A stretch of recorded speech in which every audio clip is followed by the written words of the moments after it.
Hey everyone, welcome to our video lesson on factoring trinomials. Go ahead and grab your notebook and title at the top of the next available page so that you can take notes along with us. In our factoring unit so far, we've covered GCF, we've covered dots, and we've talked about how to factor simple trinomials.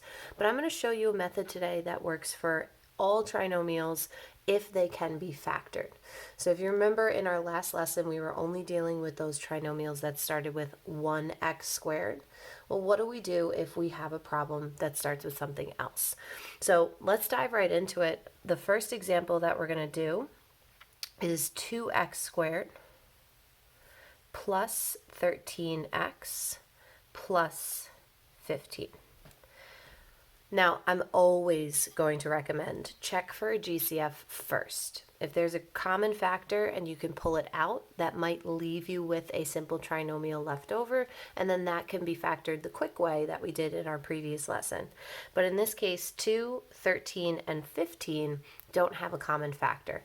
So I'm stuck with this 2 out in front of the x squared, and this is important to notice because if I have that 2 in front of the x squared, I can't break it down in the simple way that we did in our last lesson by finding the numbers that multiply to 15 and add to 13. So we're going to use a method called AC grouping. All right, there's a couple of different methods to factoring these that include, guessing and checking and factoring something in and factoring something out.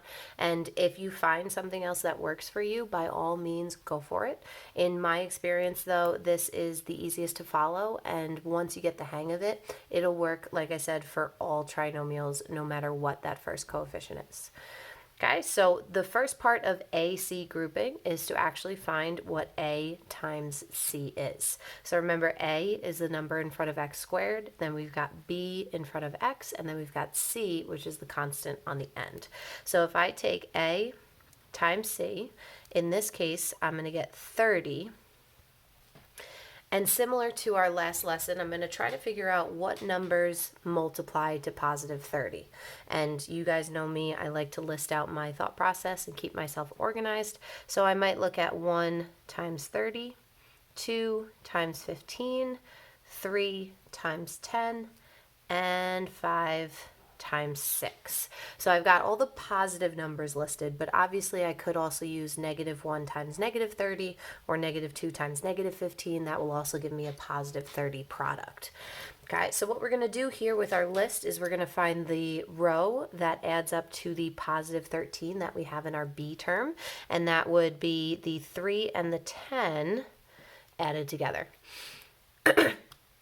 Now, a little bit different or a little strange for some people is I'm going to take the 3 and the 10 and I'm actually going to use it to replace this 13x in the middle. I'm going to split up the 13x and I'm going to make my trinomial have 4 terms. So I'm going to take 13x and I'm going to make it 3x plus 10x. We can all agree that if I combine like terms, 3x and 10x add to 13x. So I'm just replacing 13x with a value that gives me the same result. Okay, bring down the 15 and the 2x squared on either end. And we have 4 terms. And this is where we bring in the grouping part of AC grouping. I'm going to take my 4 terms and I'm going to split it into 2 groups. All right, and I'm going to look at them as separate questions and I will physically cover up half of or the group that I'm not looking at. And I'm going to look for GCF of each group individually. Okay, so in this case, let me go this way. 2x squared plus 3x has a GCF of x. And if I pull that x out and divide each of these terms by x, I'm going to be left with 2x plus 3. Okay, switch on over to our second group. 10x plus 15 has a GCF of positive 5. And it's important to write that positive even though we're not used to it. And I'm going to repeat the process dividing both sides by 5.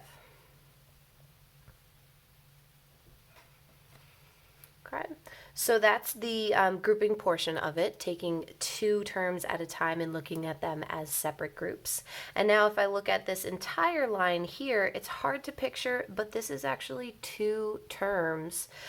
This one here is x times the group 2x plus 3, and this term is 5 times the group 2x plus 3. So what I have here within these two terms is I actually have a common factor in this part that repeats itself, 2x plus 3. So that I'm going to write as my GCF on the outside, 2x plus 3. And if I did the process again, dividing both sides by 2x plus 3, what happens is they cancel out with the parentheses, and I'm left with the x and the positive 5. And that becomes my second factor, x plus 5. Now, obviously with all factoring, if I multiplied these two binomials out again, my hope is that I end up with our original trinomial.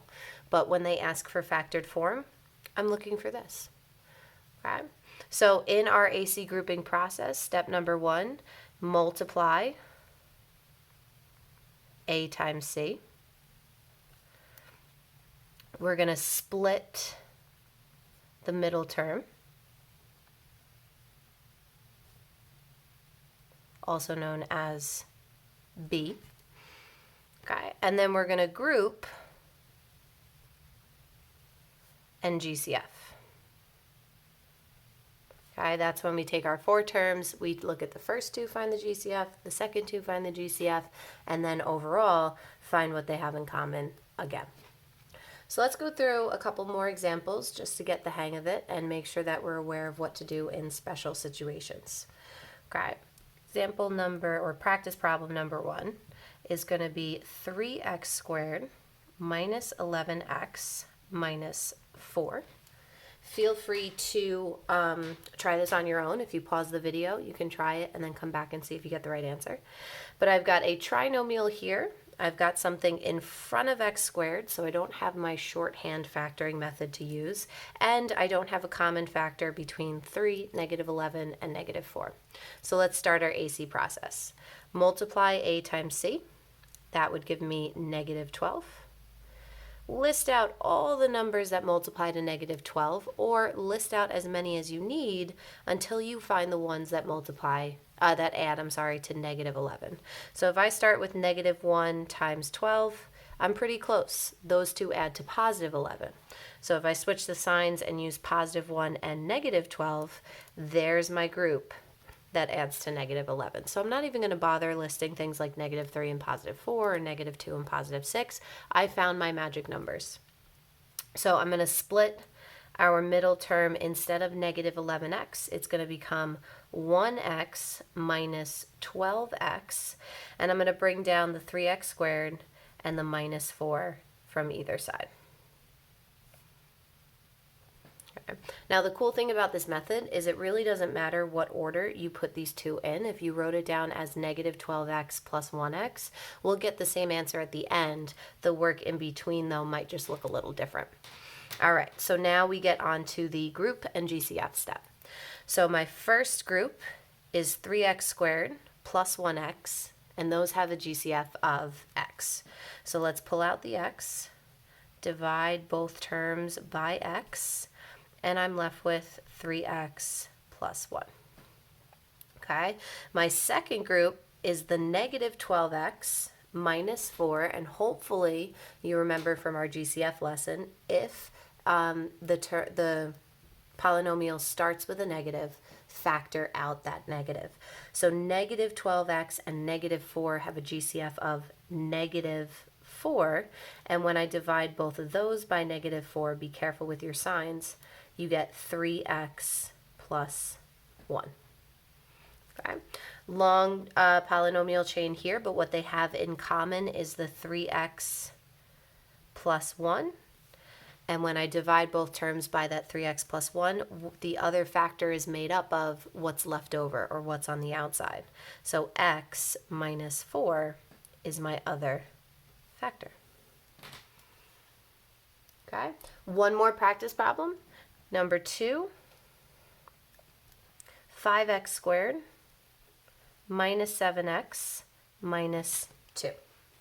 Okay, another trinomial with no GCF to work with and a coefficient in front of x squared that's other than 1. So we're going to multiply 5 times negative 2, which is negative 10, running out of room over here. I need to find two numbers that multiply to negative 10 that add to, that add to negative 7. I just realized that I actually wrote the example question down, but it brings up a good talking point.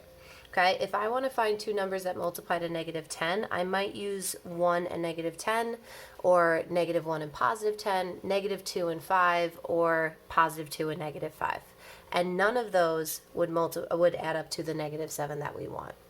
So that would mean that unfortunately I wouldn't be able to factor this trinomial with the AC grouping method.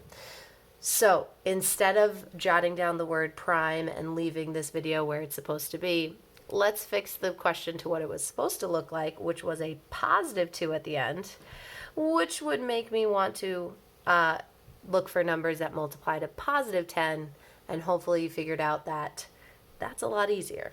Okay, negative 2 times negative 5 is going to add to positive 10 and, multiply to positive 10 and add to negative 7. So I've got my 5x squared.